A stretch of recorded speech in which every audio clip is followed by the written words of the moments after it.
Oi, pessoal, eu sou o Alessandro e o seguinte, o vídeo de hoje é sobre o Conan. Mas eu quero começar com uma introdução muito básica, porque talvez você não conheça o personagem, está chegando no Ministério dos Quadrinhos agora, ou não tem tanto contato com o Conan. Vale dizer o seguinte para começar. A Marvel, ela tem uma importância muito grande no pro Conan. Ela foi uma das grandes popularizadoras do personagem. Isso falando, é claro, dos quadrinhos. Mas embora o Conan tenha ficado muito tempo sob, vamos colocar assim, os cuidados criativos da Marvel, ele não pertence à Marvel. O Conan surge na literatura pulp, e os direitos do personagem, eles pertencem a uma empresa chamada Conan Properties. E, hoje em dia, os contos originais escritos pelo Robert Howard caíram em domínio público. Mas vamos lá, isso aqui é um ponto para a gente começar a nossa conversa. O Conan não pertence à Marvel, mas ele teve uma longa fase na Marvel, que vai da década de 70 até os anos 2000, até o comecinho do ano 2000, ali final de 99, começo de 2000. Depois ele fica mais de uma década numa editora chamada Dark Horse e volta à Marvel.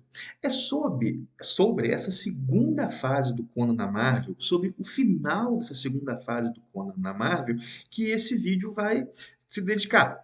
Ou seja, hoje eu vou comentar a minissérie que encerrou a segunda era Marvel do Conan, que é a minissérie King Conan, Rei Conan, que foi publicada aqui no Brasil nesses dois números aqui, da revista Conan o Bárbaro, número 12 e número 13. Ou seja, nesses dois números nós temos a minissérie em 6 edições, compilada na totalidade.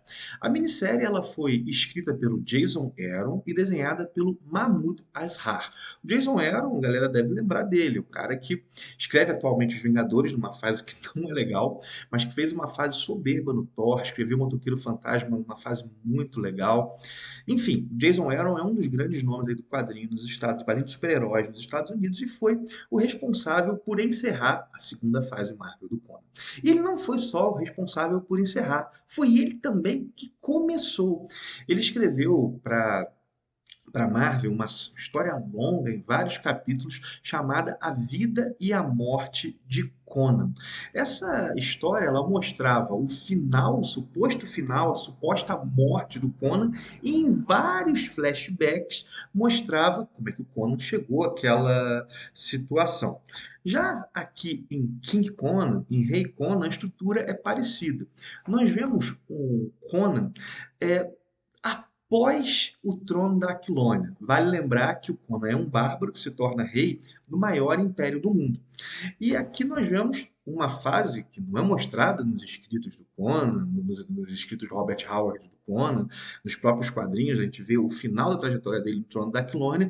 O Jason Aaron mostra o pós-trono da Aquilônia. E em flashbacks mostra como é que o Conan deixou o trono da Clônia. Ou seja, a estrutura das duas histórias dele, da vida e a morte de Conan, de Rei Conan, são muito parecidas.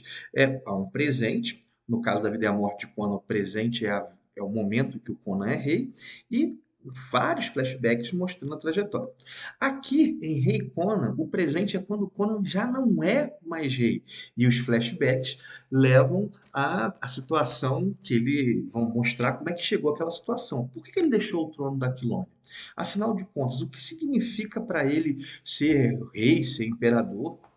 E, bom, e abrir mão disso. Mas vamos lá, vamos caminhar. Como eu disse, né, de certo modo as histórias têm estrutura parecida, mas não só isso. Vou mostrar os desenhos enquanto eu falo um pouco, né, para não ficar vendo só a minha cara. Ambas as histórias visam mostrar o quê? A última aventura do Conan. E as duas histórias, tanto a primeira do Jason Aaron quanto essa última, não fazem isso. Por quê? Porque, por definição, o Conan é aquele que vence a morte, que vence o destino. Então, a sua última aventura, na verdade, vai ser a última até a próxima página. E é isso que acontece aqui. Após deixar o trono da Aquilônia, e o Conan vai por uma jornada, e essa jornada supostamente vai levá-lo à morte. Mas será? Que aventuras restam para o Conan? Por que ele deixaria o trono? Essa aqui é uma daquelas histórias onde o elemento fantástico, o elemento mágico, ele aparece mais. Ou seja, não é uma história na qual nós vamos ver o Conan lidando com o exército, vamos ver o Conan lidando com saqueadores, mas vamos ver o Conan lidando com feiticeiros. E não só isso, vamos ver o Conan lidando até com mitos, com os limites do mundo conhecido. É, o Jason Aaron, ele traz alguns elementos interessantes para essa última história do Conan. Um desses elementos é o suposto confronto final com o Totamon, que é o feiticeiro que nos quadrinhos ficou configurado como aquele grande rival do Conan. Então aqui nós temos supostamente o último confronto entre os dois. Mas o ponto alto da história, para mim, está nessa página aqui. Deixa eu mostrar para vocês, é a relação do Conan com seu filho. Como é que o Conan vai enxergar um filho que cresceu num palácio e que não, ou seja, já cresceu como príncipe, não como ele conquistou todas as coisas? O que que significa para alguém ser filho do maior conquistador da era iboriana? O que que significa para esse garoto ser filho do Conan? Essa, isso para mim é o ponto alto da história. Ao fim, eu penso que o final da história ganharia mais se menos fosse mostrado. Se o destino do Conan ficasse num mistério, naquilo que nós achamos que ele pode estar vivo, mas talvez não. Se o olhar do leitor fosse o mesmo olhar que o filho do Conan tem quando a história termina, acho que a história ficaria mais interessante. Enfim, essa história mostra o fim da segunda fase do Conan na Marvel. Essa segunda fase, ela não foi memorável. Ela teve, assim, basicamente duas revistas, a Savage Sword of Conan e a Conan the Barbarian, a Espada Selvagem de Conan e a Conan um Bárbaro. A Espada Selvagem foi cancelada antes.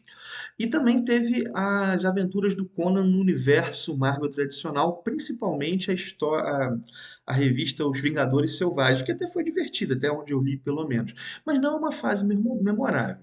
Sendo assim, essa última história, esse final, é melhor do que bastante coisa que nós vimos no caminho, tem que reconhecer isso. É uma história interessante, é uma história que, ao meu ver, em certos momentos sai de certo clima howardiano, ou seja, daquele Conan que nós vemos nos contos pulp, e pega um pouco mais os elementos mágicos, como nós vimos muito nos quadrinhos. Mas é uma história legal. E é uma história que funciona como uma metáfora. Por quê? Porque o Conan sai da Marvel, mas o Conan terá novas aventuras.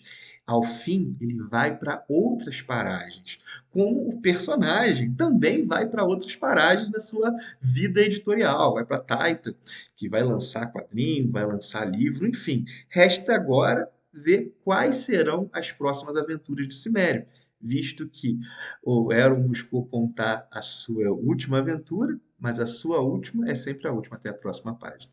Enfim, tá aí o meu olhar sobre Conan o Bárbaro, volumes 12 e 13, que trazem a história completa, né, minissérie em 6 edições, O Rei Conan.